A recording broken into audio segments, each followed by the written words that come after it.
Ok. Então, todos estão cientes, né, de que essa apresentação vai ser gravada, e a apresentação de hoje, né, que vai ser sobre os métodos alternativos para determinação de elementos traço em amostra de petróleos e derivados, combustíveis e biocombustíveis por espectrometria de absorção atômica, vai ser proferida pela professora Márcia Messias, que é da Universidade Federal do Rio Grande do Sul. A professora Márcia, ela é bacharel em Química pela Universidade Estadual de Londrina, mestre em Química Analítica pela Universidade de São Paulo e doutora em Química pela Universidade Federal de São Carlos. E atualmente ela é professora associada, como eu já disse, né, da URGS, desde 1998. Ela coordena também o Centro de Combustíveis, Biocombustíveis, Lubrificantes e Óleos, que é do Instituto de Química da URGS. Ela tem experiência na área de química analítica com ênfase em espectrometria atômica, análise de traços e química ambiental, atuando principalmente no desenvolvimento de métodos para determinação de elementos traço por espectrometria de absorção atômica, atomização eletrotérmica, geração química e fotoquímica de vapor, com ênfase para análise direta de sólidos, suspensões, emulsões e microemulsões. As principais aplicações são amostras de combustíveis e biocombustíveis, petróleo, carvão e alimentos. Então, a gente vê que todas as áreas aqui que ela trabalha, eu consegui notar lendo essa descrição, quando ela me mandou, né, da formação dela, que, embora ela seja da área de analítica, a gente pode ver que tem várias fronteiras ali que acho que estão muito correlacionadas com quase todas as áreas do nosso departamento. Então, acredito que vai ser muito interessante para todo mundo, né? Então, agradeço muito tanto a indicação da Tatiana, né, pelo nome da professora Márcia, quanto principalmente a professora Márcia por ter se disponibilizado a apresentar aqui para a gente. Antes de passar a palavra para ela, queria só avisar que a gente achou melhor, a gente combinou aqui, de colocar as perguntas no final. Se vocês quiserem ir colocando no chat, podem colocar. Se tiver alguma coisa assim que eu acho que vale a pena interromper, eu aviso para ela, senão a gente vai, pelo menos vai registrando ali e no final a gente abre para perguntas e discussão, tá bom? Então, obrigada e passo a palavra para você, Márcia. Obrigada, Ana, pela apresentação, pela gentil apresentação. Agradeço a Tatiana também pela indicação do meu nome, pelo convite. Quero dar as boas-vindas aí, principalmente aos alunos de pós-graduação do curso do departamento, né? E, assim, dizer que eu estou muito feliz de apresentar esse seminário. Claro que eu gostaria de estar presencialmente aí, eu adoro o Rio de Janeiro. Tenho também um carinho especial aí pelo Departamento de Química da PUC, porque, assim, tenho, né, grandes amigos, como a Tatiana, e outros amigos, né, que já se foram, infelizmente, como o professor Reinaldo Calisto, o professor Adilson, que eu conheci ainda quando ele estava aí na PUC do Rio, que tiveram, assim, grande influência no meu trabalho. Então, é um prazer muito grande estar, né, com vocês e apresentando, então, essa palestra aí para o Departamento de Química aí da PUC. Bem, foi difícil até reunir todo o que eu queria mostrar para vocês, né? Então, dentro da área de combustíveis e biocombustíveis e alguma coisa de petróleo também, eu tenho vários trabalhos, então foi difícil a gente conseguir juntar tudo e querer, né? Porque claro, a gente quer sempre mostrar tudo que a gente faz, né?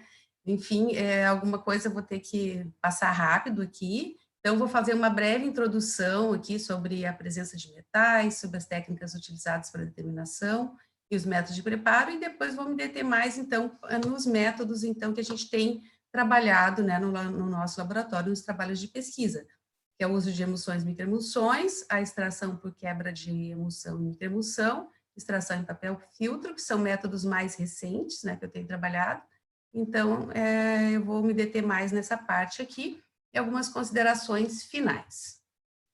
Bem, então, só falando um pouquinho sobre a origem dos elementos traço em petróleo, né, então, eles, principalmente da origem natural, tem vários elementos que podem estar presentes no petróleo, e assim como em seus derivados, né?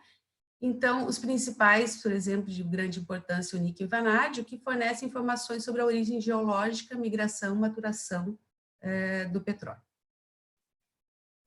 Outros elementos, né, como cobre, zinco e ferro, também podem vir lá da origem do petróleo, mas também podem ser introduzidos pelo contato, então, dos combustíveis lá com com equipamentos de refino, destilação, armazenamento e transporte. E esses elementos, então, eles podem ter depois, como eu vou falar, influências bastante críticas nesses combustíveis.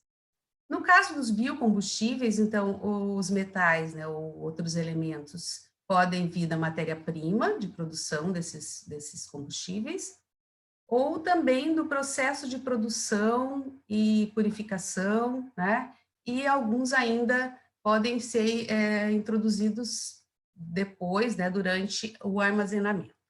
Então, os principais aqui no caso do biodiesel, né, eu coloquei como exemplo os principais biocombustíveis que já são introduzidos na matriz energética brasileira há alguns anos, né? Então, sódio, potássio, cálcio e magnésio, fósforo, né? São elementos críticos que são controlados pela agência de controle, então, da qualidade. E no caso do etanol, por exemplo, ferro, cobre, sódio e cloretos, né, são também controlados. Mas, embora, assim, outros também deveriam ser, né, que podem ter influências também bastante importantes, mas ainda não são controlados. No caso dos combustíveis também, poucos elementos são controlados, né, mas, enfim, outros também deveriam ser, porque também trazem várias consequências, né, como eu vou falar aqui. Então, os efeitos que eles podem causar pode ser tanto na parte econômica, como ambiental, né? Então, os efeitos econômicos, por exemplo, pode ser tanto lá afetando a qualidade, por exemplo, dos catalisadores, né? Então, reduzindo a atividade e a seletividade desses catalisadores. Então, vários metais podem funcionar como envenenador de catalisador, né? E também alguns, né, com cobre, principalmente lá no etanol, ele é bastante crítico, ele pode acelerar as reações de oxidação e diminuindo a estabilidade térmica e desempenho desses combustíveis. Então, vai prejudicar o posterior uso desse combustível, né? Então, alguns metais são bastante críticos nesse sentido também. Na parte ambiental, enfim, claro, a queima dos combustíveis e biocombustíveis vão gerar elementos tóxicos que vão ser levados ao meio ambiente. E isso, obviamente, vai trazer consequências, né, na poluição ambiental. Então, o enxofre, né, é bastante sério, como vários metais tóxicos, né? Eu coloquei aqui alguns principais, mas, enfim, vários outros metais, como esses, né, alguns desses aqui, também vão causar problemas ao meio ambiente.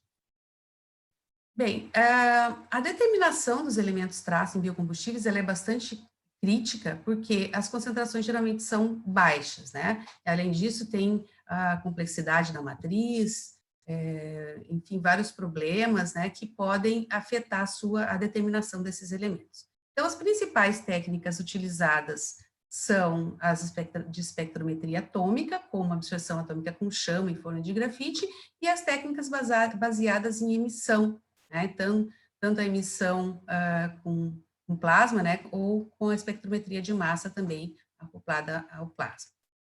Outras técnicas, né, então, mais recentes, como a espectrometria de absorção atômica de alta resolução com fonte contínua, tanto no modo de chama como de forno de grafite, tem tido uma aplicação bastante aumentando, né, tem aumentado muito a sua aplicação nos últimos anos, inclusive a aplicação para a determinação de não metais, né, no modo de espectrometria de absorção molecular. Então, para determinação de enxofre, principalmente, tem vários trabalhos, né, como outros não metais nessas amostras de combustíveis e biocombustíveis. Outras técnicas que têm uma utilização menor, como técnicas eletroquímicas, a geração de vapor acoplada à absorção atômica, que são aplicadas a alguns elementos, também tem vários trabalhos na literatura. Bom, eu vou enfocar mais a parte de preparo de amostra, né, que é onde a gente tem trabalhado, tá? Então, não vou enfocar muito as técnicas em si. Então, só relembrando ali, né, que as principais que são utilizadas. E, claro, vamos focar principalmente as técnicas que são aplicadas à absorção atômica e, obviamente, muitas dessas técnicas podem ser aplicadas à emissão também. Então, no decorrer da discussão desses métodos, eu vou comentar os problemas que podem surgir lá nas técnicas de emissão, né, com aquele método de preparo ou, né, enfim, as vantagens e desvantagens para cada técnica. Bem, a análise de biocombustíveis, então, geralmente ela, como eu disse, é uma matriz complexa, né? Ela pode trazer vários problemas lá em vários equipamentos. Então, assim, o objetivo, né, da química analítica, geralmente, é assim, a análise direta é o grande sonho. Por quê? Então, a gente não precisa preparar nada, é muito mais rápido, também não tem riscos de perda de analito ou contaminação da amostra, então a análise direta é sempre almejada pelo químico analítico. No entanto, para a análise, para os combustíveis, biocombustíveis, é bem complexa essa análise direta. Por quê? Porque geralmente os combustíveis são voláteis, né? Então a gente tem problema com a volatilidade, inflamáveis, immiscíveis com a água, então isso aqui é um problema porque geralmente os padrões, né, estão em meio aquoso.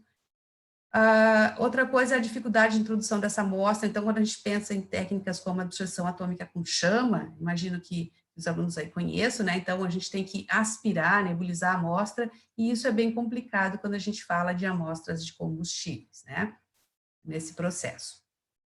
Outra coisa, dificuldade de calibração, justamente os padrões, então, geralmente a gente tem lá no laboratório sais, né, que vai ser diluído, ou compra os padrões líquidos, mas são padrões aquosos, e eles são immiscíveis, então, com os combustíveis. Então, aí, que tipo de calibração que se pode usar? Uma calibração aquosa, quando se vai usar técnicas como absorção atômica com chama, que requer nebulização, vão ser amostras muito diferentes, os padrões vão ser muito diferentes da amostra, gerando problemas, então, de matriz na hora da análise.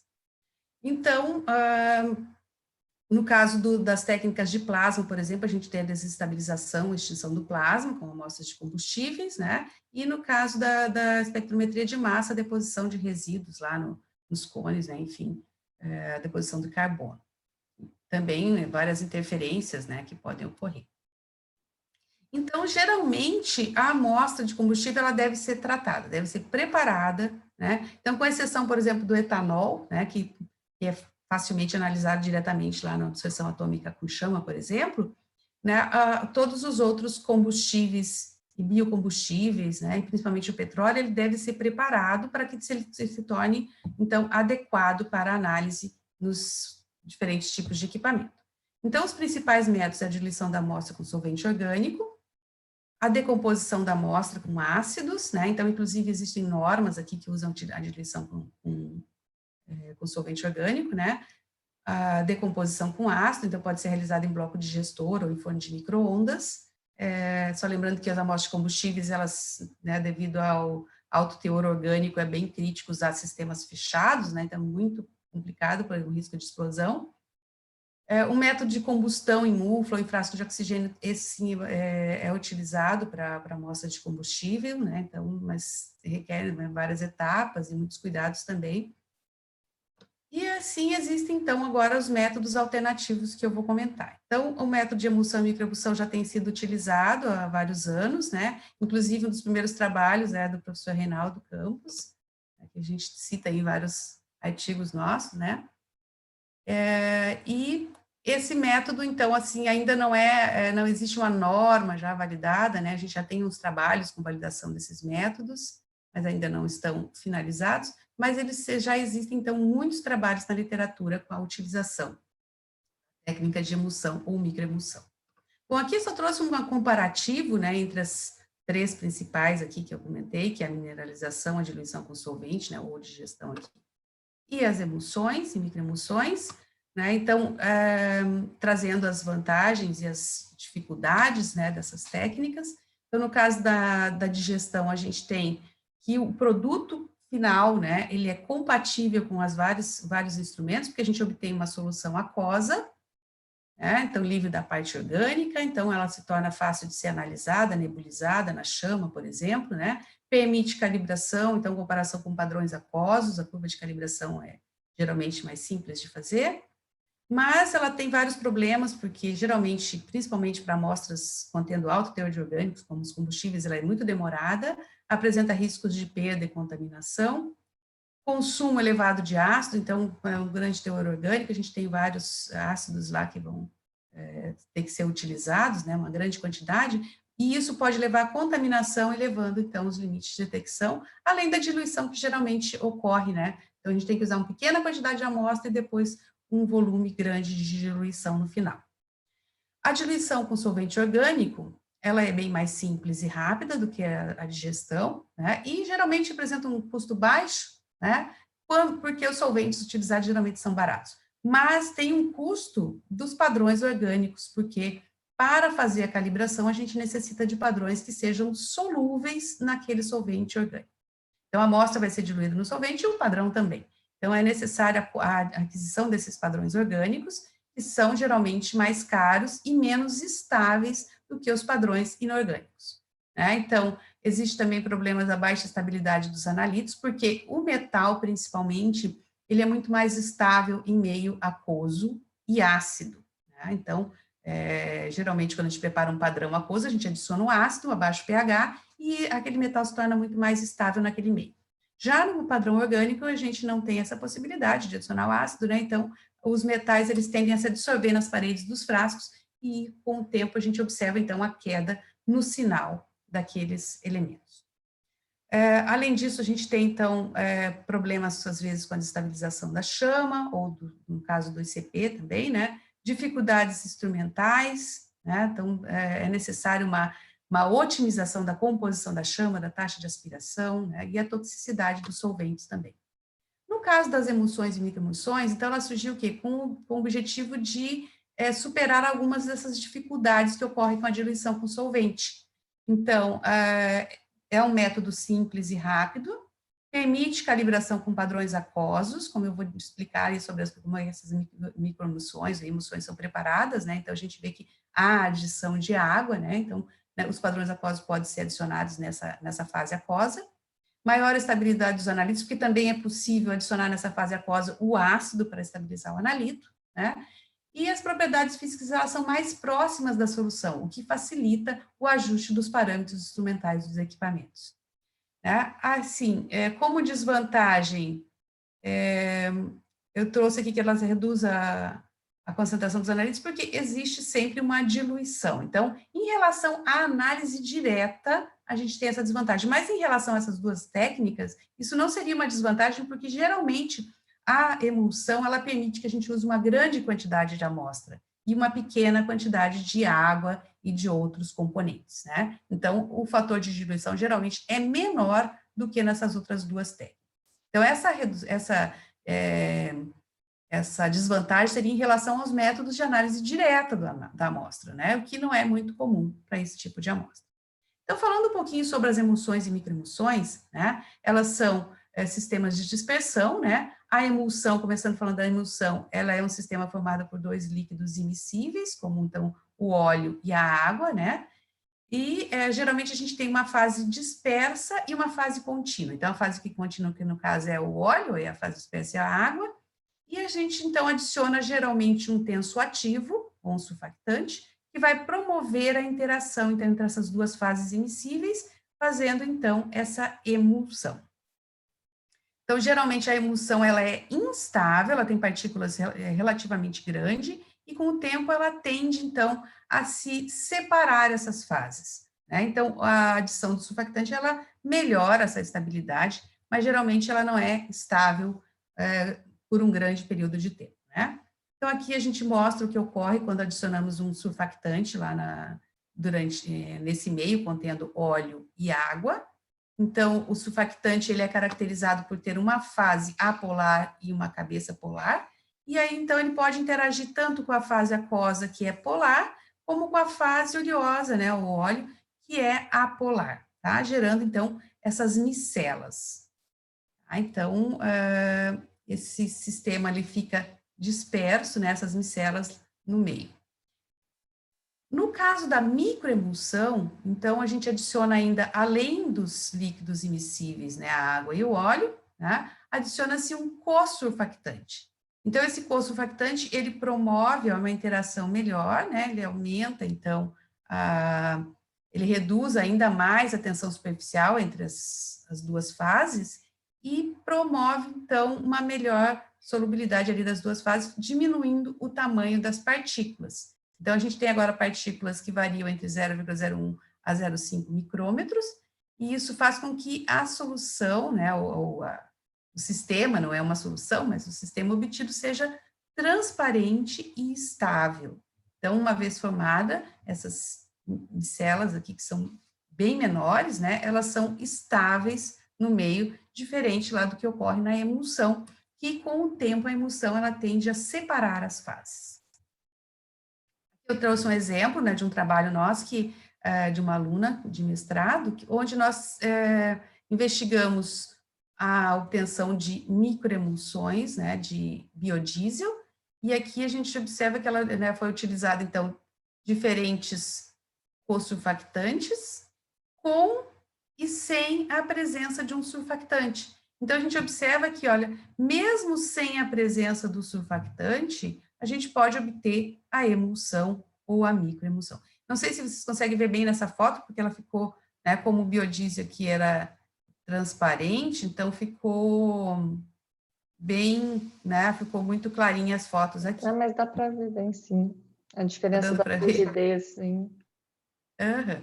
Então, aqui a gente tem, olha, uma emulsão, né, que foi obtida, então, com isopropanol e butanol, e aqui a gente tem uma microemulsão, olha, nesses 4 sistemas. Então, aqui, o N-propanol, né, então, acho que vocês sabem a diferença entre o iso e o N, né, então, o N-propanol, a cabeça está lá na pontinha, né, da molécula, enquanto que o iso ela está no meio. Então, aqui a gente tem uma formação de uma microemulsão com N-propanol, tá? E água e o biodiesel. E aqui a gente tem, então, com a adição de triton, os 3 sistemas, então, formaram a microemulsão. Então, obviamente que a presença do surfactante aqui ajudou, né? Bom, uma coisa assim que geralmente a gente tem feito nos nossos trabalhos é a obtenção do diagrama de fase ternária. Então, esse diagrama, ele possibilita encontrar em que regiões, né, ou qual a composição que pode ser variada para a obtenção de microemulsões, ou emulsões, ou até uma região onde não se forma nenhuma das duas, nenhum dos dois sistemas, né, nem a microemulsão, nem a emulsão. Então, esse diagrama, então, acho que quem trabalhou aí um pouquinho, né, estudou na fisicoquímica, sabe como é que funciona, tá? E não vou entrar em detalhes, mas depois a gente pode voltar, se vocês tiverem alguma pergunta relacionada a isso. Bom, então agora eu vou falar um pouquinho sobre os nossos trabalhos, né? Então, nós iniciamos os trabalhos com a análise desse tipo de amostra com a dissertação da Isabel, que está aí, né, assistindo o seminário. Então, a Isabel, lá no mestrado, ela desenvolveu o método para a determinação de níquel e vanádio em amostras de petróleo, né? Então, nós publicamos vários trabalhos relacionados a isso. Eu vou falar rapidamente aqui sobre a preparação da emulsão de petróleo. Então, o petróleo, como vocês, né, acho que muitos já conhecem, é uma amostra bastante complexa e ela é muito viscosa e, às vezes, tem algumas que até são um pouco sólidas. Então, é difícil de preparar, no caso, uma emulsão, uma microemulsão, né, com esse tipo de amostra. Então, foi necessário, primeiro, a gente diluir um pouquinho do petróleo em chileno, para obter, né, diminuir a viscosidade, e a partir daí, então, foi adicionado lá, foi colocado no ultrassom, e depois, com o surfactante mais um volume de água, se adicionou novamente no ultrassom e se obteve, então, a emulsão. Eu ia falar um pouco mais sobre esse trabalho, mas devido ao tempo, eu quero mostrar muitos outros métodos, né? Então, quem tiver interesse, depois a gente publicou vários trabalhos aí sobre a análise do petróleo, tá? Bom, a microemulsão, então, o primeiro trabalho que a gente publicou foi esse aqui, em 2008, né? Que era sobre a determinação de sódio e potássio em amostra de biodiesel. Então, esse trabalho, ele se originou da dissertação do Alexandre, que foi meu aluno de mestrado e depois de doutorado, e a ideia era propor um método alternativo às normas vigentes. Então, o biodiesel, a partir de 2005, por aí, 2006, ele foi introduzido na matriz energética, e com isso, então, houve um grande interesse na determinação, né, no controle de qualidade dessa amostra. Então, existiu a norma que era para a determinação de sódio e potássio por diluição com xileno, mas o xileno ele é tóxico, né? Então dificuldade de calibração, com padrões orgânicos e tudo mais. Então, tudo isso gerou, então, a nossa vontade, então, de desenvolver um método alternativo. Então, aí nós utilizamos o preparo de uma microemulsão, usando, então, 20% de biodiesel, surfactante, Triton X100, água e um co-surfactante como o N-pentanol. Obtivemos, então, um sistema homogêneo, onde não ocorreu a separação de fases por muito tempo, então, meses ela permanecia estável. E a calibração foi possível fazer, então, substituindo o biodiesel lá na microemulsão por óleo mineral e o padrão inorgânico, né? Então, que facilitou bastante a calibração e também a estabilidade dos analitos, já que a gente adicionava, então, também o ácido na fase aquosa. Então, nós investigamos a estabilidade dos analitos e comparamos com aquela obtida lá na diluição com xileno, através da norma que era utilizada para análise desse tipo de amostra.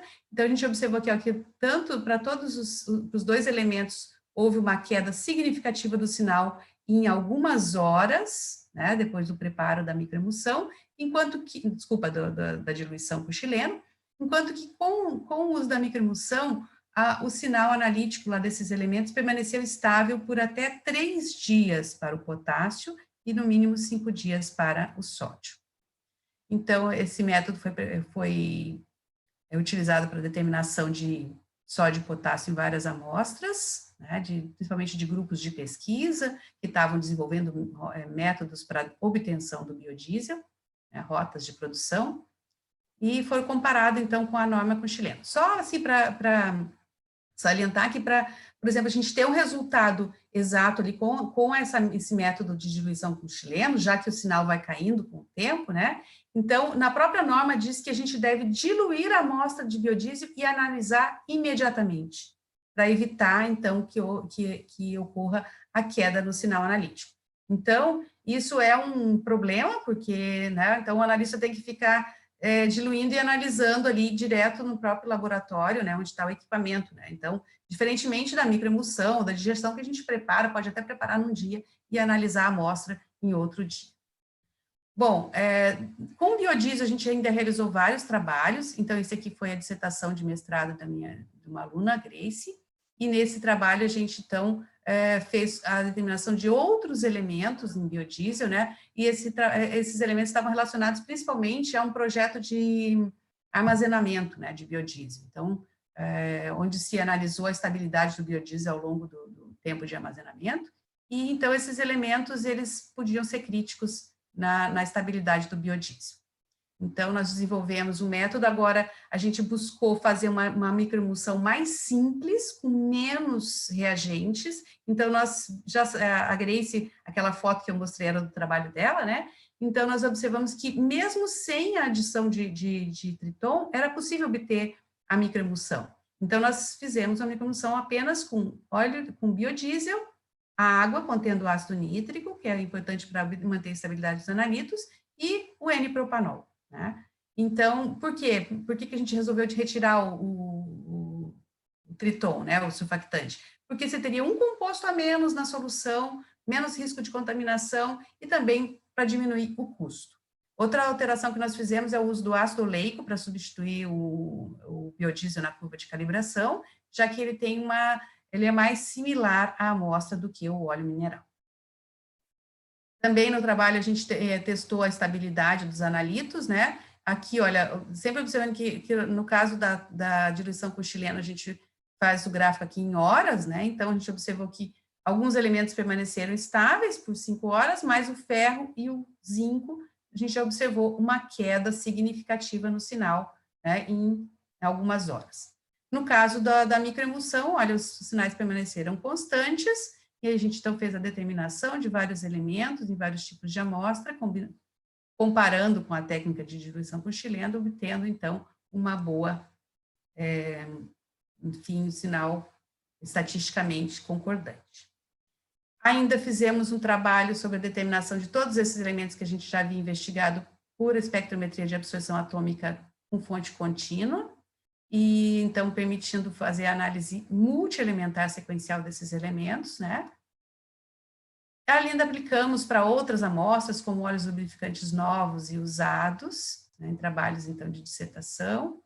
Né? No caso dos óleos lubrificantes, foi necessário diluir a amostra em querosene de aviação, porque também o óleo lubrificante, assim como o petróleo, ele é bastante viscoso, então não conseguimos preparar a emulsão diretamente adicionando água e ácido nítrico. Foi necessário o Triton também para obter a microemulsão. Tá? E o último trabalho que a gente fez com microemulsão foi sobre a determinação de metais em diesel. Tá? Então, nesse trabalho também usamos a espectrometria de absorção atômica de alta resolução, com fonte contínua, e fizemos análise, então, multielementar sequencial de todos esses elementos. O diferencial desse trabalho é que nós comparamos aqui pelo diagrama de fases o uso do Triton, né? Então, com o objetivo de aumentar a quantidade de amostra que era possível utilizar na microemulsão. Então, não sei se você se lembra lá do diagrama de fase que eu mostrei para o biodiesel, a gente tem uma grande área onde forma a microemulsão, já com o diesel, olha, essa área é bem pequenininha, então a área de microemulsão seria só essa aqui, com essa composição aqui. Então, com o uso do Triton, a gente conseguiu, olha, aumentar a quantidade de diesel na microemulsão até em torno de 70%.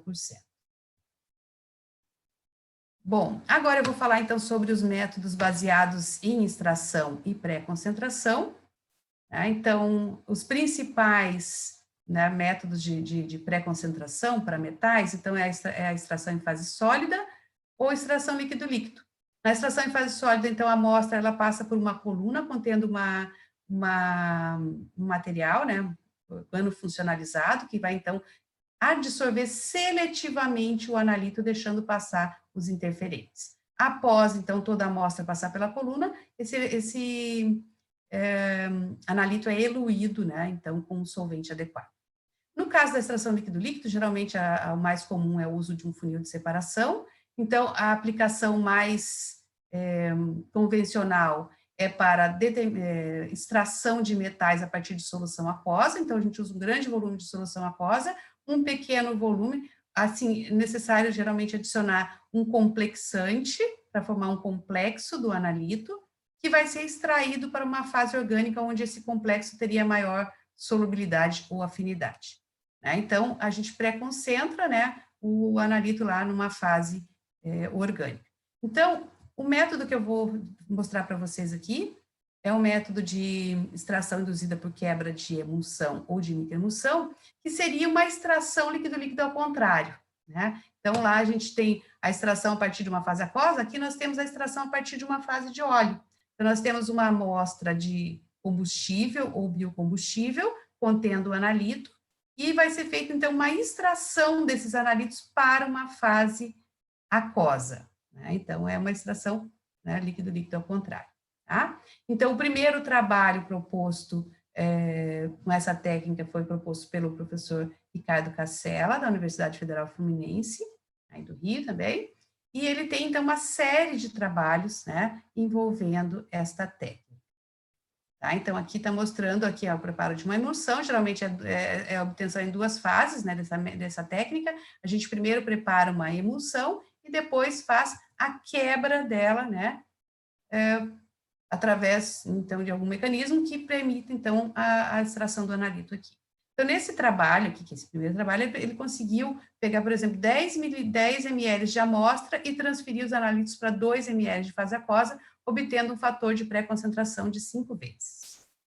Bom, a quebra, então, de uma emulsão, como eu disse para vocês, comentei anteriormente, a emulsão ela é instável e com o tempo ela tende a se separar normalmente, né, sem nenhuma ação.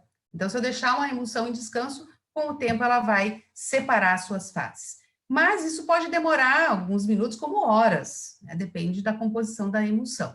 Então, alguns mecanismos podem acelerar esse processo. Então, como a centrifugação ou o aquecimento da emulsão, né, que vai produzir, então, a quebra da emulsão. Então, os métodos mais utilizados, principalmente nos trabalhos do professor Cassella, né, tem sido a centrifugação ou o aquecimento. Né? No caso da microemulsão, a gente já tem uma solução, né, um sistema estável, onde as partículas, onde as o sistema não se separa. Então, nos nossos trabalhos de microemulsão, por exemplo, a gente tem deixado, às vezes, microemulsão lá preparada para ver quanto tempo ela dura, e ela dura meses, às vezes até anos. Então, como é que a gente vai separar as fases da microemulsão para poder fazer a extração? Então, geralmente, a gente tem que adicionar, lá pelo diagrama de fase, a gente vê que existe uma composição onde a microemulsão fica, né, se forma, e, às vezes, quando a gente altera um dos componentes da microemulsão, as fases se separam.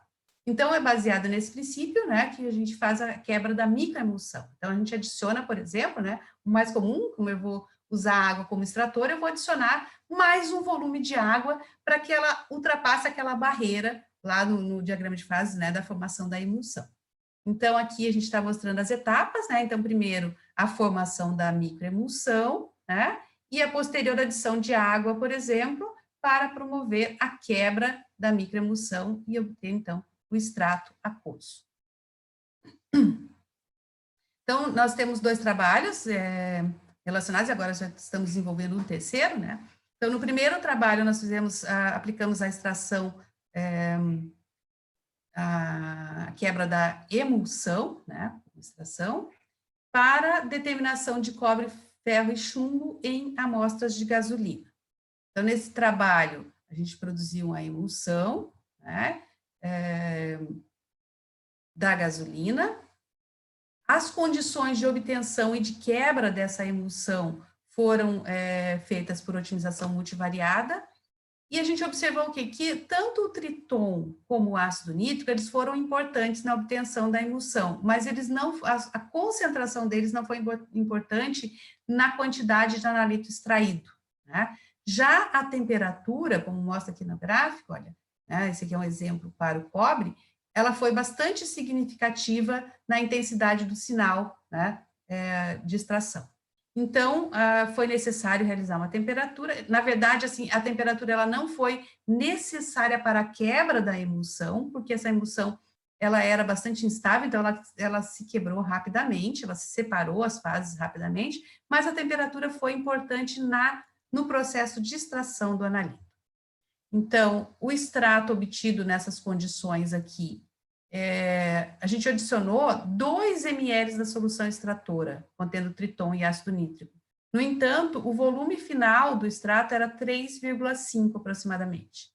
Por quê? Porque parte do etanol contido lá na gasolina, que a gente usa a gasolina brasileira, né, que contém uma grande quantidade de etanol, então 1,5 mais ou menos, né, mililitros de etanol da gasolina passou para o extrato.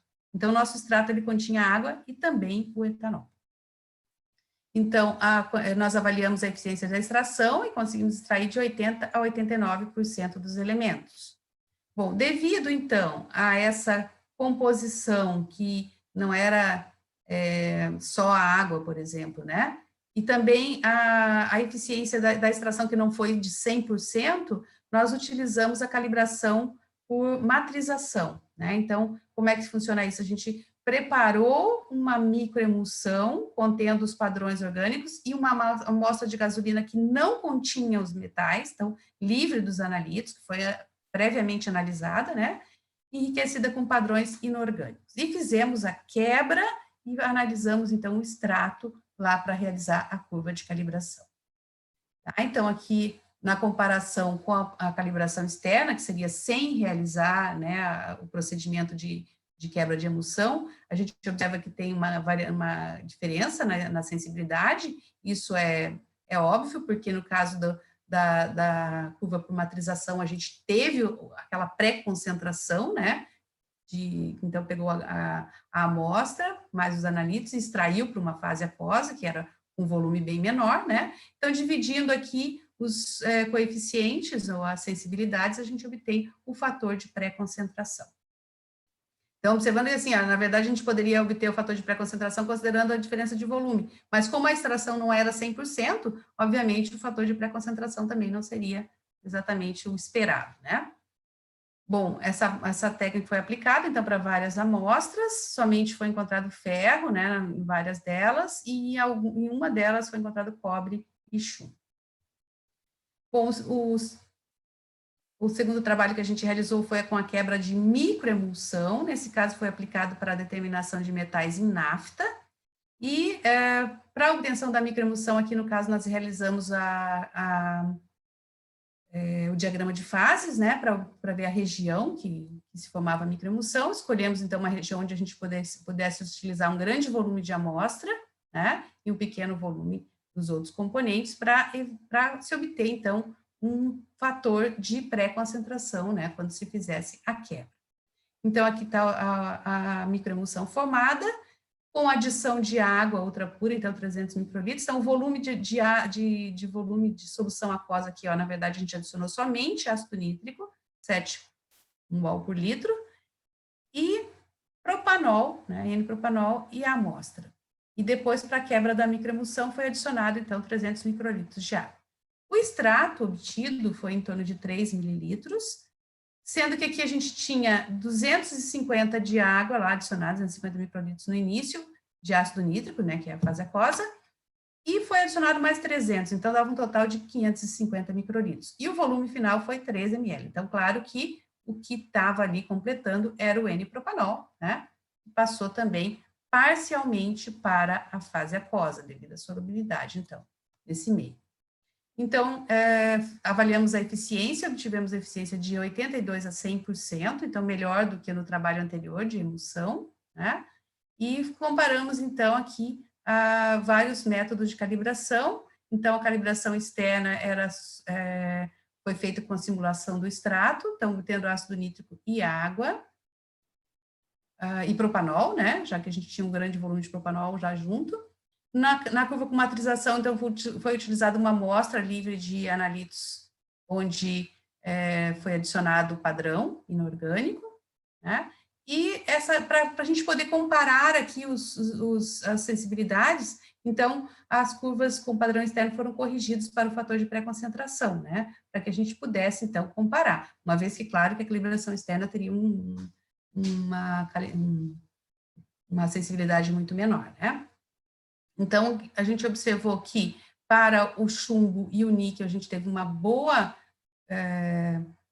comparação, assim, estatisticamente, que foram estatisticamente concordantes as sensibilidades, podendo usar, então, a calibração externa, mas para ferro e cobre, houve algum efeito de matriz que, então, alterou, né, não houve uma boa concordância. Por isso, então, foi necessário usar a matrização. E aí, então, a gente analisou várias amostras, comparando com o resultado no forno de grafite. Infelizmente, somente, né, ou felizmente, né, que as amostras de nafta não contêm muitos metais, que também são problemáticos para a estabilidade dessa amostra, né, mas somente o ferro foi encontrado. Então, para verificar a exatidão dos outros elementos, foram feitos testes de recuperação e os resultados foram considerados satisfatórios. Bom, o último método que eu vou falar, já avançando da hora, né, são os métodos de extração com pré-concentração em papel filtro. Então, os últimos trabalhos que nós temos realizados, né, com esse método. Então, o uso do papel filtro como solvente, ele já tem sido aplicado há bastante tempo para amostras biológicas, como sangue e urina, né? Então, já são métodos bastante antigos para determinação de vários compostos, né? E para a determinação de metais, o primeiro trabalho é da década de 70. Esse trabalho aqui é o primeiro trabalho onde essa técnica foi aplicada para a determinação de metais, no caso chumbo, por espectrometria de absorção atômica, utilizando a análise direta de amostras sólidas. Para amostras de combustíveis, a partir de 2007, então tem alguns trabalhos do professor Leonardo Teixeira, da Bahia, que ele aplicou, então, para a determinação por XPS, que é a fluorescência de raio-x.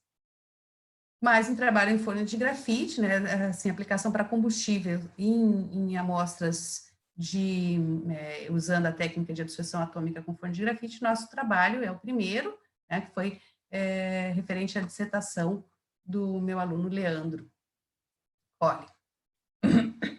Então, nosso objetivo aqui foi desenvolver um método de pré-concentração dos analitos e também que pudesse funcionar como o armazenamento da amostra. né? Então, a amostra, depois de depositada no papel filtro e seca, ela pode ser armazenada por bastante tempo, já que essa amostra é estável. E também permite o transporte dessa amostra, né, para outros laboratórios, no caso. Então, aqui no caso, a gente tem o papel filtro, nós construímos um molde de Teflon, onde o papel filtro poderia ser adaptado aqui, né, nessas cavidades. Aí, após o volume variável de 1 a 3 mililitros de amostra podia ser adicionado ali, e essa forminha, então, seca lá numa placa aquecedora. Então, aqui só mostrando as amostras de gasolina aditivada e comum, né?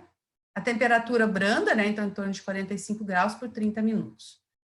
Como para determinação depois da análise lá no equipamento, nós utilizamos duas abordagens. Então, uma era usando um picotador, retirando, então, círculos menores ali da amostra, né? E colocando diretamente na plataforma lá do forno de grafite, que é bem pequenininha, né? E a outra abordagem é a moagem, né? Para maior homogeneidade. Então, como eu vou dizer, a gente investigou aqui o efeito cromatográfico, né? Quando você se deposita a amostra sobre o papel filtro. E, no caso aqui, colocando, então, ácido nítrico, após secou, a amostra estar seca, se adiciona lá no próprio molde o ácido nítrico, e se seca novamente, né, por um período de 10 minutos, a 60 graus, e aí esse papel filtro se torna bastante quebradiço, então se coloca dentro daqueles tubinhos de centrífuga, e com bastão de vidro se consegue, então, moer, se obtendo um pozinho bastante homogêneo. Então, aqui mostrando a introdução da amostra lá no forno de grafite, a gente tem, então, um amostrador de sólidos, né, que permite a introdução da amostra sólida. A etapa de pirólise mostrando a queima, então, do papel, ele é completamente eliminado durante essa etapa, e aqui os sinais obtidos. Então, foi necessário o uso do paládio para manter o chumbo, no caso, durante a etapa de pirólise, e também para melhorar o sinal, né, a forma do sinal do níquel. No efeito cromatográfico, ele foi, então, investigado, se analisou, então, os disquinhos internos e os externos, e se observou uma grande diferença aqui entre os sinais, né? Tanto, assim, os cinza aqui seriam os discos externos e essa aqui os discos internos. Então, para resolver esse problema da falta de homogeneidade, se propôs o uso de um padrão interno. Então, fazendo análise de talho e de antimônio, e aí, então, se fazendo a razão entre os sinais obtidos para esses elementos, se obtém, então, uma melhor exatidão aqui dos resultados, né? E uma boa reprodutibilidade. Então, os métodos foram comparados, além, então, do padrão interno, se propôs também o papel pulverizado, como eu já expliquei, né? E a gente observa que, para a calibração externa, fazendo aleatoriamente lá a análise dos disquinhos, sem, né, se fazer interno ou externo, fazendo qualquer disco, a gente obtém, assim, em termos de recuperação, até o sinal é razoável, mas a reprodutibilidade é muito ruim, né? Então, a gente observa até uma variação aqui, ó, próxima de 50% nos sinais. Já com o padrão interno, a gente tem uma grande melhora, então, nessa reprodutibilidade, e com o papel pulverizado, a gente obtém ainda resultados muito melhores. Então, a gente propõe, né, o uso desse método aqui para a aplicação dessa técnica. O último trabalho eu vou falar só rapidamente aqui para vocês, né, que é a determinação de enxofre em amostras de gasolina. Então, a técnica de espectrometria de absorção atômica de alta resolução com fonte contínua permitiu a análise de espécies não metálicas, né, através da formação de moléculas diatômicas que sejam estáveis no forno de grafite em altas temperaturas, né, e que geram estruturas como essa aqui, né? Então, essas estruturas, elas têm, então, linhas estreitas, né, das transições dessas moléculas, então, estruturas finas, né, que essas linhas, então, elas têm larguras semelhantes às linhas atômicas e permitem, então, que a gente utilize o mesmo equipamento, então, para medir na forma molecular. Então, usamos também o papel filtro, um método semelhante ao que foi usado lá para a determinação de chumbo e níquel, né? A diferença aqui é que nós observamos que havia perda de enxofre nessa etapa aqui de preparação da amostra. Então, foi necessário a adição de um modificador químico que evitasse a perda dessas espécies de enxofre. Então, tem vários tipos de espécies de enxofre diferentes, né, presentes nos combustíveis, né, no caso aqui da gasolina. Então, a adição de paládio aqui, né, como modificador químico na própria etapa de secagem aqui da preparação do papel filtro, evitou a perda desses compostos. Tá? Então, foi adicionado a amostra e depois um modificador químico aqui diretamente na plataforma. E a gente observou que também foi necessário manter, né, mesmo adicionando lá na etapa, obviamente na hora de secar o modificador deve permanecer lá no papel filtro, mas foi necessário, mesmo assim, a adição de modificador também lá na plataforma. Tá? Então, foi investigada a massa dos modificadores adicionados tanto no molde como na plataforma, e também foi adicionado para otimização multivariada a interação desses dois, provando que realmente era necessário a adição nas duas etapas, né, tanto lá no molde como na plataforma, o paládio aqui como modificador químico. Aqui alguns resultados, né, então nós investigamos diferentes compostos para utilizar como reagente para calibração, né, curva de calibração. Também realizamos um estudo sobre a matrização, né, então fazendo um padrão de cisteína lá depositado no próprio filtro, para ver se, no papel filtro, para ver se isso ia dar diferença, né, e a gente observou que os sinais foram concordantes, né, então não sendo necessário a utilização da curva por matrização. E aqui o resultado do material de referência, né, que foi analisado. Então, a gente obteve também uma boa concordância dos resultados, né, aqui, esse material. Né, e aqui, várias amostras de gasolinas que foram analisadas, né, e foram comparadas com o método padrão aqui, né, que é utilizado para determinação de enxofre, que é por fluorescência de UV visível. Bom, então, finalizando, né, eu vou fazer umas considerações finais, então, sobre cada um desses métodos discutidos. Então, a emulsão e microemulsão são métodos, né, baseados então, nos nossos trabalhos, na nossa experiência, são métodos simples e de baixo custo, são métodos rápidos, comparados principalmente com a digestão, né, possibilitam o uso de padrões inorgânicos na calibração, é compatível com as várias técnicas analíticas, apresenta uma alta estabilidade dos analíticos quando comparado com a diluição com solvente, e, claro, ela apresenta uma inerente diluição, né, já que eu tenho que adicionar reagentes ali para formar a microemulsão, então os limites de detecção são piores quando comparados à análise direta, mas, voltando a dizer, né, se comparar com a digestão, eles vão ser melhores, obviamente. Um alto teor de orgânicos, então, porque eu adiciono, né, um surfactante, um co-surfactante, então, que são, então, gerando uma carga orgânica alta, né, e que pode ser problemático, por exemplo, em técnicas como o ICP, né. As emulsões, no caso, são instáveis, né, então, isso é uma desvantagem, seria só das emulsões. No caso da extração induzida por quebra de emulsão de microemulsão, a gente também tem um método simples e de baixo custo, rápido também, né, principalmente a microemulsão, que é só adicionar água, né, permite a transferência do analito para a fase aquosa, então a gente obtém uma solução aquosa, que é mais simples de ser analisada, permite a pré-concentração, que vai produzir uma melhora, então, nos limites de detecção e sensibilidade, é compatível com as várias técnicas analíticas, mas nos nossos trabalhos a gente viu, então, que é necessário uma otimização bastante crítica, né, principalmente para obter uma boa extração e a forma de calibração. E assim a gente observou efeitos de matriz, né, que foi necessário, então, a curva por matrização. É claro que, assim, devo dizer que nós temos poucos trabalhos nessa área ainda, então, claro que com mais experiência a gente pode também superar essas dificuldades, né? A extração com pré-concentração em papel filtro, ela também se apresentou como um método simples e de baixo custo, né? E permite, então, o armazenamento e transporte do conteúdo dos analitos, né? Então, os elementos que estão ali podem ser armazenados naquele papel filtro e, né, enfim, para de uma forma mais estável do que no próprio combustível. Então, isso é importante principalmente quando a gente quer guardar uma contraprova, por exemplo, de uma amostra, né, que é necessária, quando tem alguma adulteração e tal. Então, se a gente conseguir colocar essa amostra no papel filtro, ele vai ficar muito mais estável, né, já que a amostra de gasolina, por exemplo, pode ser instável com o tempo, o analito pode se perder.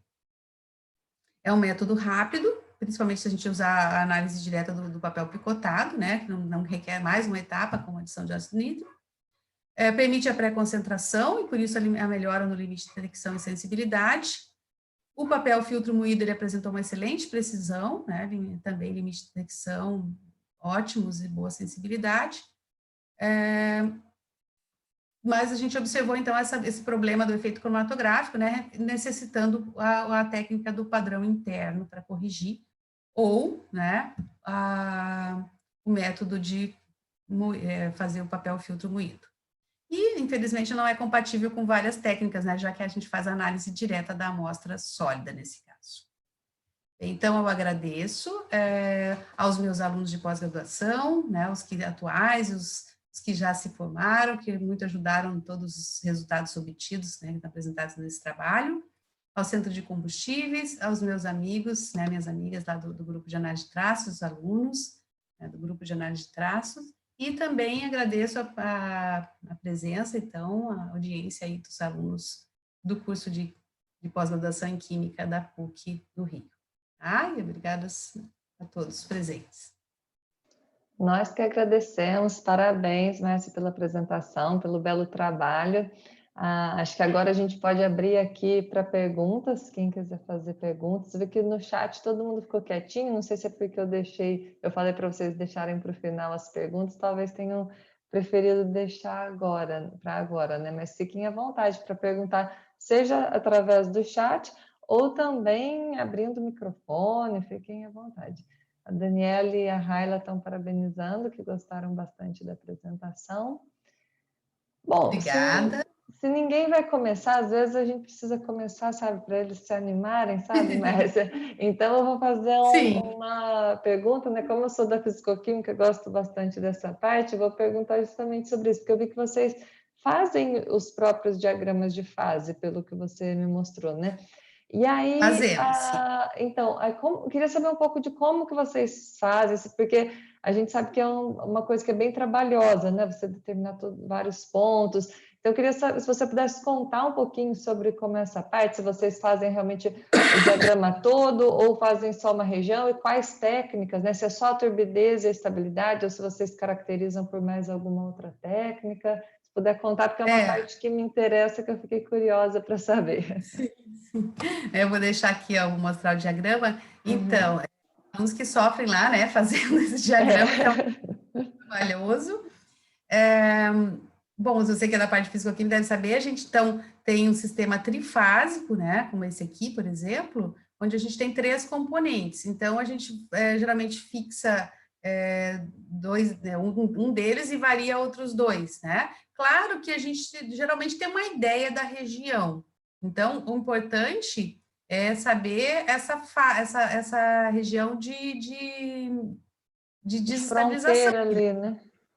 Isso, a fronteira. Então, a gente faz, a nossa comprovação é visual, tá? Né, o que interessa mais para vocês é a estabilidade mesmo. A estabilidade. Então, assim, na verdade, a gente até fez em alguns trabalhos, por exemplo, algumas medidas para identificar, porque a gente teve alguns questionamentos. Olha, será que isso aí realmente é uma microemulsão? Ou é uma solução? Tá. Enfim, a gente sabe que o propanol, por exemplo, ele é solúvel em água e é solúvel no orgânico também, né?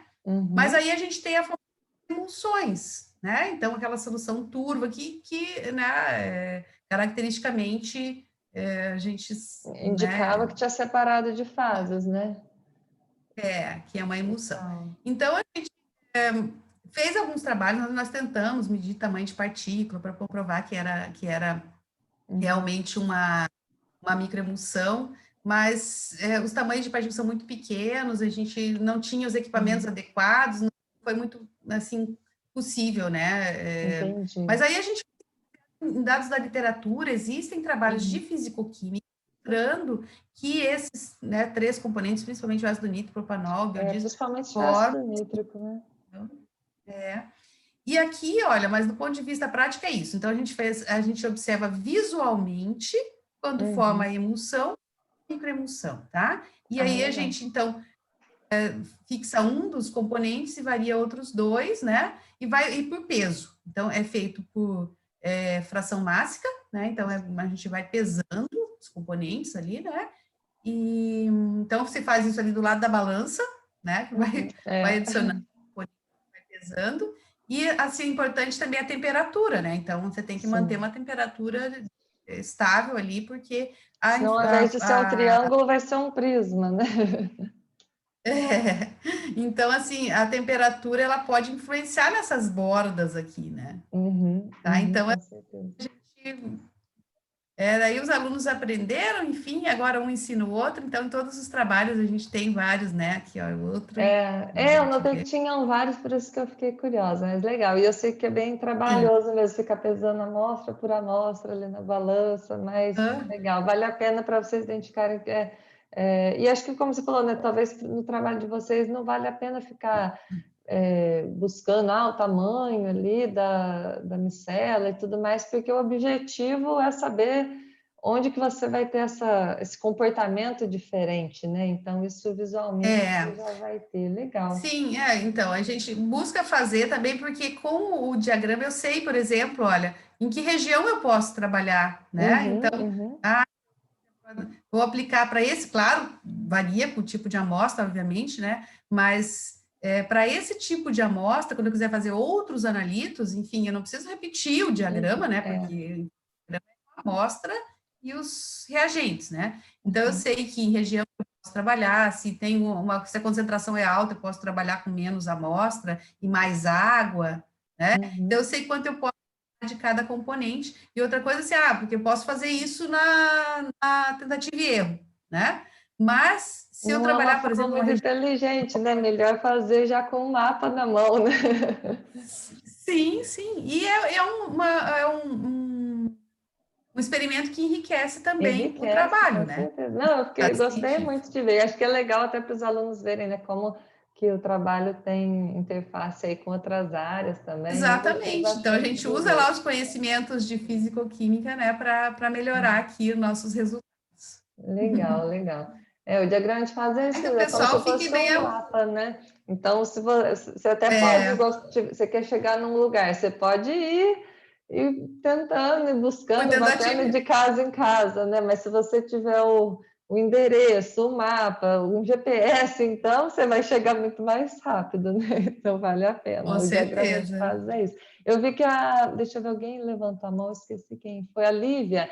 Lívia, fica à vontade para abrir o microfone e falar, fazer sua pergunta. Sim, pessoal, fique bem à vontade, que agora a gente vai estar conversando aqui, né?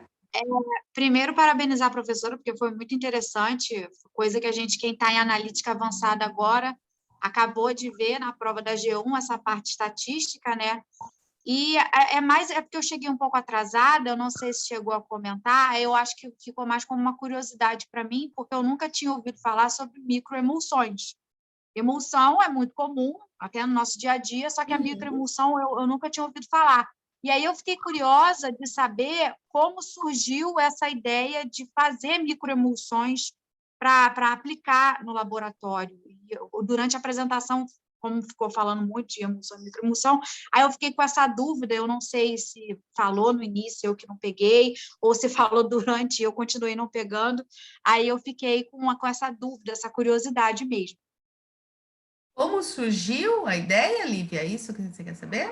Isso. A ideia de usar nessa aplicação. Sim, qual o objetivo também, né? Então, assim, olha, na verdade, a gente, né, a nossa ideia, por exemplo, era propor um método alternativo para análise de combustíveis, onde não se precisasse fazer, por exemplo, a digestão, né? Porque, por exemplo, quando você vai analisar um combustível, nossos trabalhos, então, são principalmente com biodiesel, gasolina, né? Então, amostras de combustíveis ou biocombustíveis. Então, você vai analisar, por exemplo, uma gasolina, né? Você quer determinar metais na gasolina, né? Você pode adicionar a amostra de gasolina diretamente no equipamento? Geralmente ela vai trazer vários problemas, tá? Além disso, a gasolina ela é muito volátil, então se você abre um frasco ali para analisar, a gasolina está volatilizando e o volume dela está diminuindo e a concentração do analito vai estar aumentando, concorda? Então, esses problemas todos, né, fazem com que a gente tenha que preparar essa amostra para que ela fique estável, fique adequada para você poder fazer a análise, né, determinação dos analitos ali naquela amostra, ok? Então, assim, existem vários métodos, então um deles é de gestão, né, que aí requer vários, o uso de ácido, equipamentos, é complicado, tem uma diluição grande, diminui lá a concentração dos analitos, e existe a diluição com solvente, né, porque daí você coloca a amostra de gasolina num outro solvente orgânico, que torna ela menos volátil e menos problemática ali para poder introduzir no equipamento. Mas o solvente orgânico também é problemático em várias técnicas. Então, a gente quis propor um método alternativo. Então, a microemulsão, ela é bem interessante porque, ao contrário da emulsão, ela é estável, porque ela se adiciona um co-surfactante, né, além do surfactante. Então, ela promove uma redução no tamanho da partícula, de forma que ela fica estável, né? Fica estável lá a distribuição dela no meio, tá? E ela permanece, assim, dos trabalhos que nós temos, às vezes eu falo para os alunos, ó, deixa lá guardado uma microemulsão, né? Deixa ela guardada no armário lá para a gente ver quanto tempo ela vai durar. E ela dura, às vezes tem trabalho que ficou 1 ano lá, a microemulsão, e não separou as fases. Então, assim, a gente vê que ela é um sistema estável, permite que a gente use o ácido ali para produzir na fase aquosa, porque a gente vai adicionar água e óleo, que é a amostra e né, enfim, a água. E na água a gente pode adicionar ácido, o que promove, assim, uma melhor estabilidade dos analitos, porque um metal em meio orgânico, qual é a tendência dele? Ele não é muito estável no meio orgânico. Então, geralmente, ele pode absorver, ele pode precipitar, enfim, ele pode desaparecer ali da amostra com o tempo. E quando eu adiciono ácido, ele fica estável, né? Então, ele fica no meio, ele não absorve, enfim, a concentração dele ali naquela amostra vai ficar constante. Não sei se eu respondi a sua questão. Então, assim, a microemulsão, ela já existia, obviamente, né? Já tinha... assim, físico-quimicamente, já tinha um estudo sobre a microemulsão. A Ana pode dizer de onde é que ela surgiu, mas eu não saberia te dizer assim, qual o primeiro trabalho onde se descobriu a microemulsão. Aí, se eu começar a falar aqui, aí eu vou me empolgar, que eu adoro esse assunto. Sim, eu só posso dizer que, assim, para nós o interesse era esse, era achar um sistema que fosse melhor do que a digestão ácida, que é bem trabalhosa, e do que a diluição com solvente, que tem alguns inconvenientes. Né? Até acho que é curioso, né, já que a Lívia tinha perguntado, ela está falando aqui que respondeu sim, viu? Mas ela tinha perguntado da origem, acho que ela era isso mesmo, ela queria saber a origem da ideia, mas até essa né? coisa da origem da microemulsão, eu não me lembro agora de cabeça quando é que foi, mas até o termo microemulsão, a origem dele é engraçada, porque no fundo a microemulsão ela não é uma emulsão, porque a emulsão, né, na física que a gente fala, ela não é termodinamicamente estável, como a Márcia mostrou, ela vai se separar de fase. E a microemulsão, ela fica estável porque ela já está em equilíbrio. Então, aquilo, ela é realmente uma situação de equilíbrio. Então, com isso, quando o primeiro cara que descobriu ali a microemulsão e deu esse nome, ele pensava que ele tinha algo que seria uma emulsão, e que um dia fosse ele separar de fases, que tivesse todas as características iguais a de uma emulsão, mas com gotas pequenininhas. Só que hoje a gente já sabe que na termodinâmica a gente separa essas duas coisas, né? Tanto que no diagrama de fases fica diferente e tudo mais. Então a gente chama a microemulsão ali de uma situação de equilíbrio, só que aí o nome ficou. E elas têm utilidades bem diferentes ali, como vocês puderam ver nessas aplicações que a Márcia mostrou. Então, eu achei um tema muito legal. Eu ia ter várias coisas aqui para comentar, mas vou dar mais espaço aqui para os alunos e para a Tati também, que é da área. Eu vou primeiro, que ela já até levantou a mão ali. A Carolina perguntou aqui no chat, primeiro ela parabenizou pela apresentação, e aí ela diz assim, que a área petroquímica não é a área dela, mas por curiosidade ela queria saber, uma vez que se identifica o metal ou a mistura de metais em escala industrial, qual seria o melhor método para retirar esses metais do petróleo, derivados, combustíveis ou biocombustíveis? Essa não é a nossa parte, viu, Carolina? A nossa parte é dizer que tem. É Aí aleitar, né?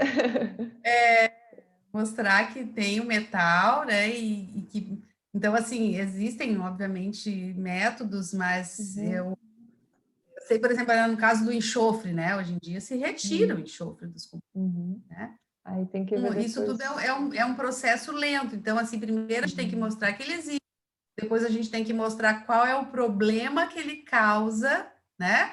Para provar que realmente retirar aquele metal, ou aquela substância do Vale a produto pena. é necessário.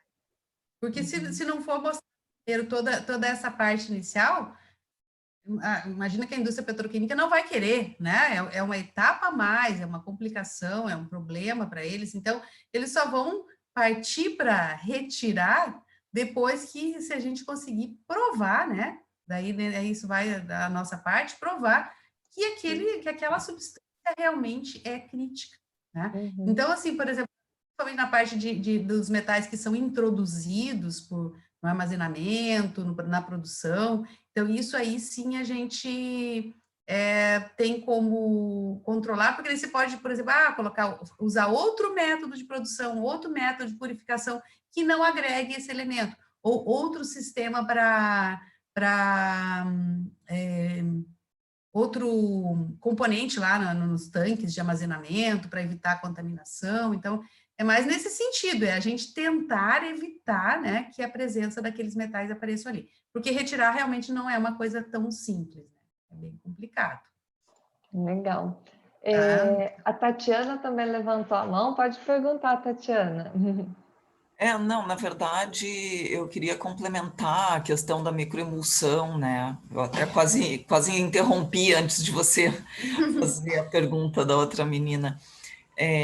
Também quero começar dando parabéns para a Márcia, né? As palestras da Márcia são sempre bastante didáticas, assim, bem interessantes. E falando da microemulsão, assim, um dos primeiros trabalhos que foram publicados aqui no Brasil foi um trabalho justamente do professor Adilson com o Reinaldo, né, aqui na PUC ainda.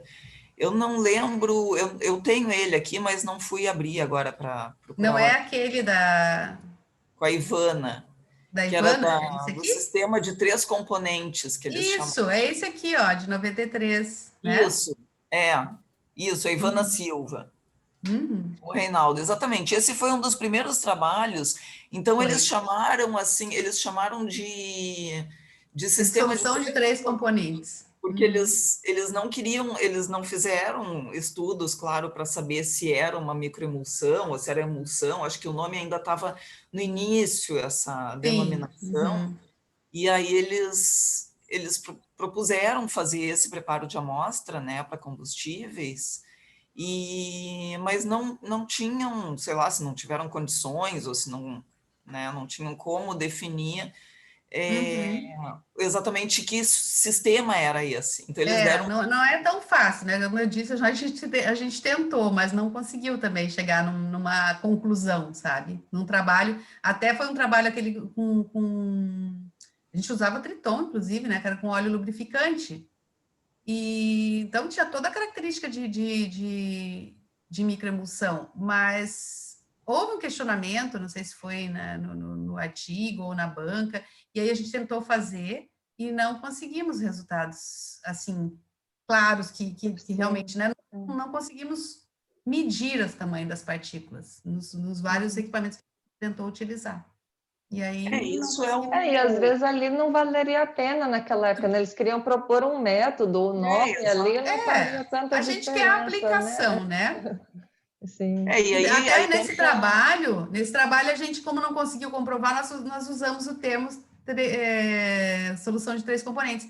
Mas depois, Tati, mesmo sem saber se os nossos sistemas são microemulsão ou não, a gente resolveu voltar a usar o termo microemulsão, porque é assim que está sendo usado na literatura. né? Então, eu concordo.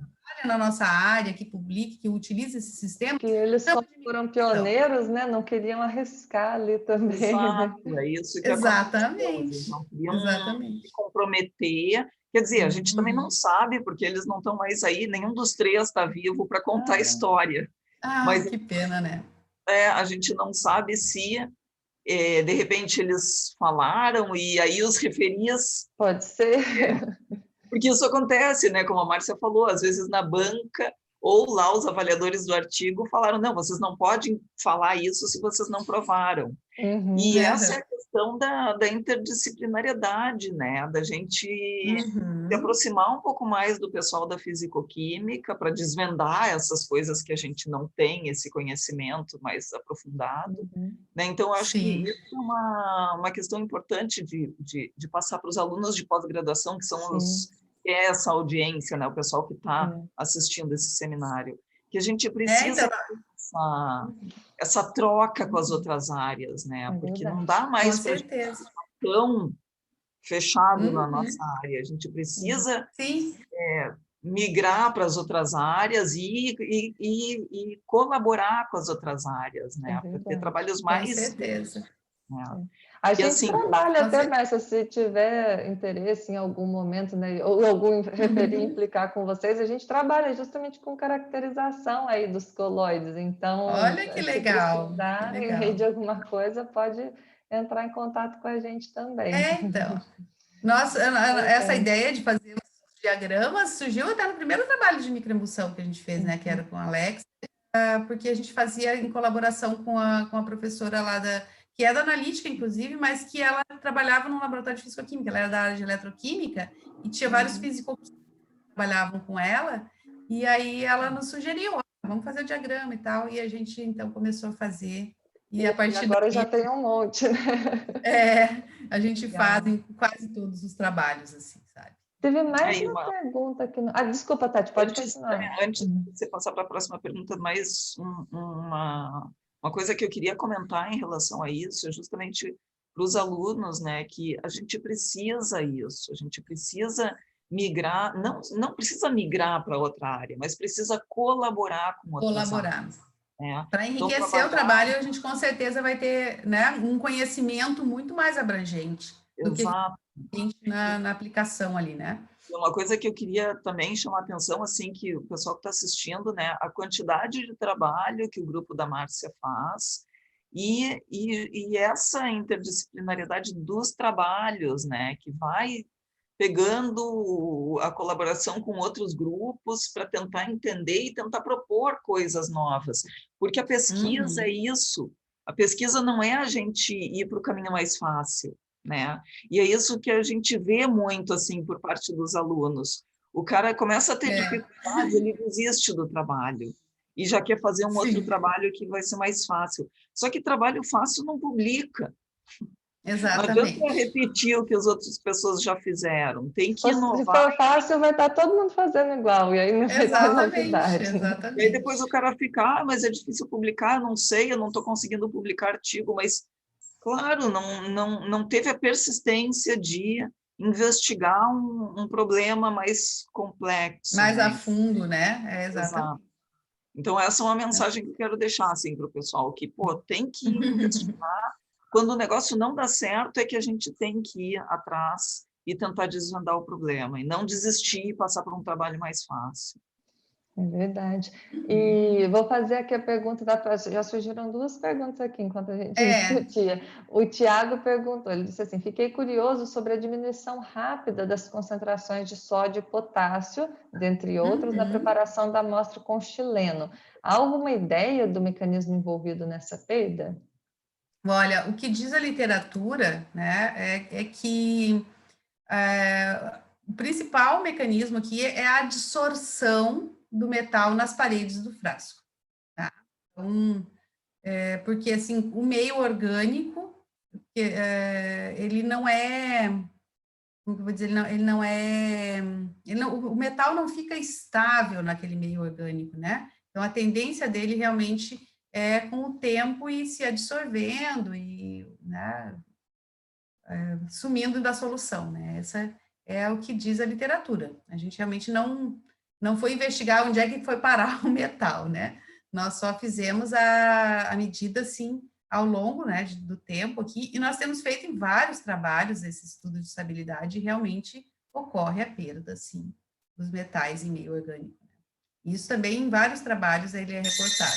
Inclusive, nesses trabalhos do professor Reinaldo, né, que ele fez ali com microemulsões e outros pesquisadores aí do Rio também, tem alguns relatos, né, dessa baixa estabilidade. Tá?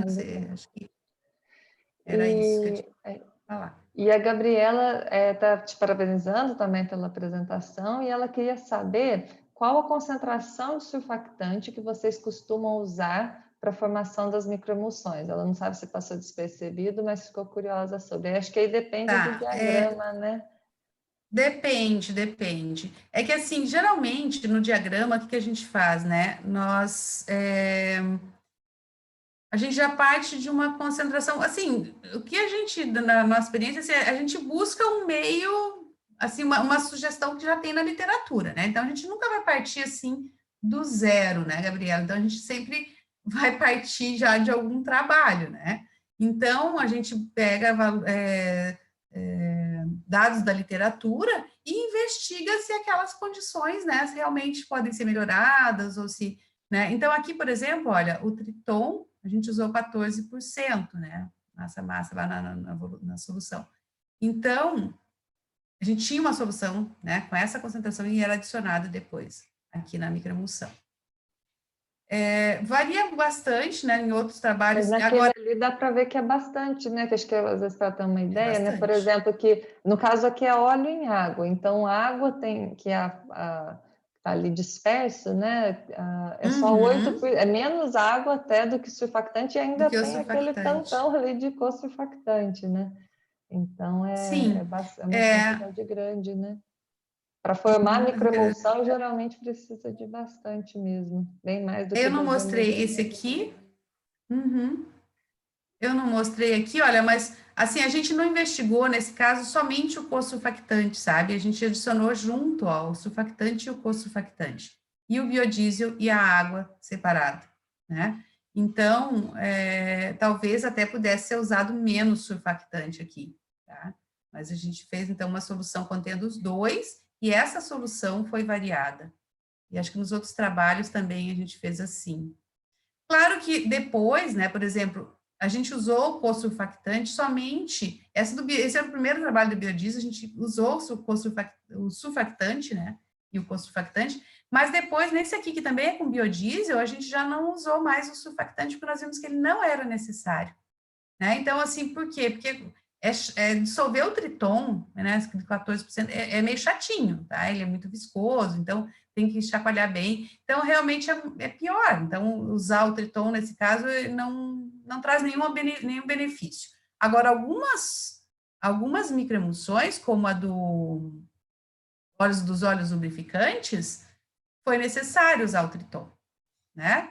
Então, aqui a gente está com os valores em massa, ó, 0,4 gramas, né? Mas já é um valor menor do que aquele usado anteriormente lá no trabalho do biodiesel. Né? E aqui também... O biodiesel é interessante ser justo ele que não precisa do surfactante, né? Porque ele tem muito ácido graxo, né? E os sais de ácido graxo acabam se comportando quase como se fossem surfactantes, né? Então, talvez a própria composição dele já... Mas é exatamente isso, né? Por isso que a gente imagina que não seja necessário. O próprio biodiesel tem um caráter, né? De surfactante, naturalmente. Surfactante, porque ele tem essa cadeia, um lado polar e um lado apolar. Então, o próprio biodiesel, por isso que, assim, isso também foi coisas que a gente foi questionando ao longo dos trabalhos, né? Que se era uma microemulsão ou não, né? Então, pensou assim, bom, mas no caso do biodiesel, a gente tem o próprio biodiesel que pode funcionar como um surfactante, né? Caracterizando ainda mais aquele sistema como uma microemulsão. Né? Então, legal, olha, a gente já usou uma quantidade menor, né? Mas aqui também, olha, cadê o Triton e o N-propanol estão juntos aqui, ó, numa das fases do dia. Então, realmente, a gente nunca investigou o triton separado, sabe? Então... Mas dá para ver que a microemulsão fica sempre ali na região rica em surfactante e ou co-surfactante, né? Exatamente. Tem bastante. Então, assim, ó, geralmente a quantidade de água é mínima, tá vendo? Ó? E se eu aumento a quantidade de amostra aqui, que é o óleo, né? Também diminui a água, né? O que é legal. Muito legal, eu gostei bastante. Ela está agradecendo ali, todo mundo parabenizando aqui no chat também. E então agora acho que é a minha vez, né, de agradecer mais uma vez pela sua disponibilidade, uma apresentação que acho que todo mundo gostou, ficou aqui, até passou rapidinho, a gente nem viu o tempo passar. Pois é, foi longa, né? Foi longa. Mas assim que é bom, quando passa a gente nem vê, né? Então, obrigada, Márcia, pela sua disponibilidade e obrigada aí, pessoal, também que participou. A gente se vê, então, novamente na semana que vem e quem sabe um dia a Márcia consegue vir fazer uma apresentação ao vivo, finalmente, né, Tati? Ai, tomara. Saudades. Verdade. Viajar de meu Rio de Janeiro. Passar logo. Com certeza. Bom, gente. Um abraço. Gente, mais uma vez, obrigada pelo convite, obrigada, Tatiana, Ana, pela simpatia aí, pelo apresento, e obrigada a todo mundo aí que está assistindo, né, os alunos, principalmente, que estão assistindo a palestra. Não, nós que agradecemos. Foi muito bom trocar, né, passar as informações e trocar conhecimentos aí com vocês, né, discutir os trabalhos, foi realmente... Sim, e a gente aprende bastante, né, de como ver a química, assim, em outras áreas da química também, muito legal. Obrigada mesmo, com certeza enriqueceu aí a formação dos nossos alunos. Então, por hoje é isso. Aberta, né? Se alguém quiser, tem os meu contato, né? A Ana tem, a Tatiana, se quiser entrar em contato, trocar, enfim, conhecimentos, né? É verdade, às vezes se vislumbrar alguma colaboração, né? Isso é ótimo. Sim. Estou aberta. Então, tá ótimo, gente. Até a próxima, então, para o pessoal. Obrigada, Márcia. Eu vou encerrando por aqui. Uma boa tarde para todo mundo. Tchau, tchau. Tchau.